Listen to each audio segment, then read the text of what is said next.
بسم اللہ الرحمن الرحیم۔ السلام علیکم۔ حضور صلی اللہ علیہ وآلہ وسلم کا حضرت ابو بکر صدیق رضی اللہ تعالی عنہ کو دعوت اسلام دینا۔ حضرت عائشہ رضی اللہ تعالی عنہ فرماتی ہیں، حضرت ابو بکر صدیق رضی اللہ تعالی عنہ حضور صلی اللہ علیہ وآلہ وسلم کے زمانہ جاہلیت کے دوست تھے۔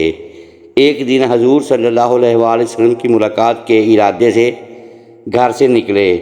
آپ صلی اللہ علیہ وآلہ وسلم سے ملاقات ہوئی تو عرض کیا، اے ابو القاسم، یہ حضور صلی اللہ علیہ وآلہ وسلم کی کنیت ہے، کیا بات ہے؟ آپ صلی اللہ علیہ وآلہ وسلم اپنی قوم کی مجلسوں میں نظر نہیں آتے ہیں، اور لوگ یہ الزام لگاتے ہیں کہ آپ صلی اللہ علیہ وسلم ان کے آباء و اجداد وغیرہ کے عیوب بیان کرتے ہیں۔ حضور صلی اللہ علیہ وآلہ وسلم نے فرمایا، میں اللہ کا رسول ہوں اور تم کو اللہ کی دعوت دیتا ہوں۔ جو ہی حضور صلی اللہ علیہ وآلہ وسلم نے اپنی بات پوری فرمائی، حضرت ابو بکر صدیق رضی اللہ تعالی عنہ فوراً مسلمان ہو گئے۔ حضور صلی اللہ علیہ وآلہ وسلم حضرت ابو بکر صدیق رضی اللہ تعالی عنہ کے اسلام لانے سے اس قدر خوش ہوئے کہ ساتھ واپس ہوئے کہ کوئی بھی مکہ کی ان دونوں پہاڑیوں کے درمیان، جن کو اخشبین کہتے ہیں، آپ صلی اللہ علیہ وآلہ وسلم زیادہ خوش نہ تھا، اور حضرت ابو بکر صدیق رضی اللہ تعالی عنہ سے حضرت عثمان بن عفان اور حضرت طلحہ بن عبید اللہ، حضرت زبیر بن العوام اور حضرت سعد بن ابی وقاص کے پاس تشریف لے گئے۔ یہ حضرات بھی مسلمان ہو گئے۔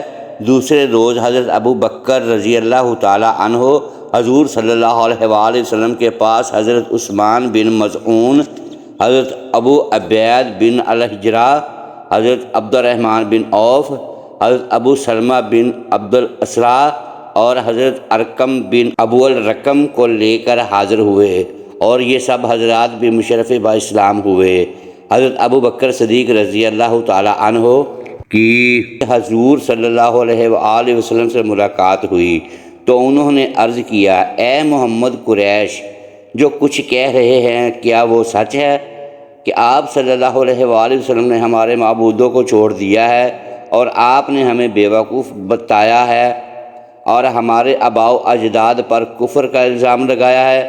آپ صلی اللہ علیہ وآلہ وسلم نے فرمایا، ہاں یہ سب صحیح ہے، بے شک میں اللہ کا رسول صلی اللہ علیہ وآلہ وسلم اور نبی صلی اللہ علیہ وآلہ وسلم ہوں۔ اللہ نے مجھے اس لیے معبود فرمایا ہے تاکہ میں اس کا پیغام پہنچاؤں۔ میں تمہیں یقین کے ساتھ اللہ کی دعوت دیتا ہوں، اللہ کی قسم بے شک حق یہی ہے۔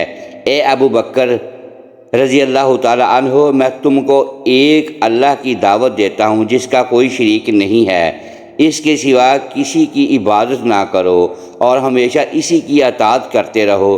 اس کے بعد آپ صلی اللہ علیہ وآلہ وسلم نے قرآن پڑھ کر سنایا۔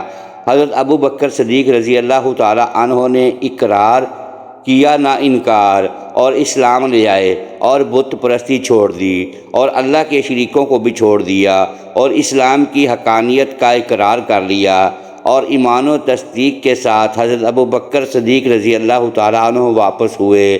دوسری روایت میں یہ آیا ہے کہ حضور صلی اللہ علیہ وآلہ وسلم نے فرمایا کہ میں نے جس کو بھی اسلام کی دعوت دی وہ ضرور ہچکچایا اور تردد میں پڑا اور کچھ دیر سوچ کر اسلام کی قبول کیا، لیکن جب میں نے حضرت ابو بکر کو دعوت دی وہ نہ تو ہچکچایا اور نہ تردد میں پڑے، بالکل فوراً اسلام لے آئے۔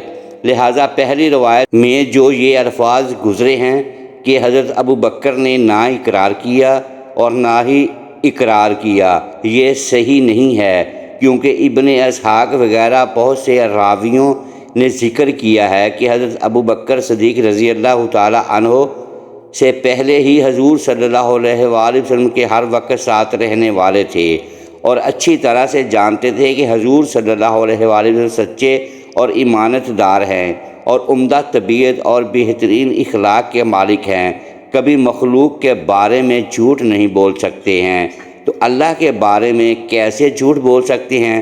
لہٰذا جو ہی حضور صلی اللہ علیہ وآلہ وسلم نے ان سے یہ بات ذکر کی کہ اللہ نے ان کو رسول اللہ صلی اللہ علیہ وآلہ وسلم بنا کر بھیجا ہے، انہوں نے فوراً اس کی تصدیق کی اور ذرا برابر بھی نہ ہچکچائے اور نہ دیر کی۔ بخاری شریف میں حضرت ابو درداء رضی اللہ تعالیٰ عنہ سے منقول ہے کہ ایک مرتبہ حضرت ابو بکر اور حضرت عمر رضی اللہ تعالیٰ عنہ میں کچھ جھگڑا ہو گیا تو حضور صلی اللہ علیہ وآلہ وسلم نے فرمایا، اللہ نے مجھے تمہارے پاس بھیجا تھا۔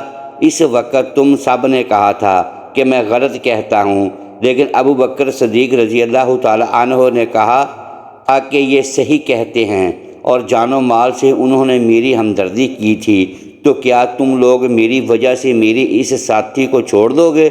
یہ جو جملہ حضور صلی اللہ علیہ وآلہ وسلم نے 2 دفعہ ارشاد فرمایا۔ اس کے بعد حضرت ابو بکر صدیق رضی اللہ تعالیٰ عنہ کو کسی نے بھی کچھ تکلیف نہ دی۔ حضور صلی اللہ علیہ وآلہ وسلم کا یہ ارشاد اس بات کی کھلی دلیل ہے کہ حضرت ابو بکر صدیق رضی اللہ تعالیٰ عنہ سب سے پہلے اسلام لائے۔ محترم ناظرین، اگر ویڈیو پسند آئی ہو تو اسے لائک کیجئے اور اپنے اس چینل کو سبسکرائب کر لیں اور بیل آئیکن پریس کر دیں تاکہ ہر نئی آنے والی ویڈیو بر وقت آپ تک پہنچ سکے۔ شکریہ۔ اللہ حافظ۔ دعاؤں میں یاد رکھیے گا۔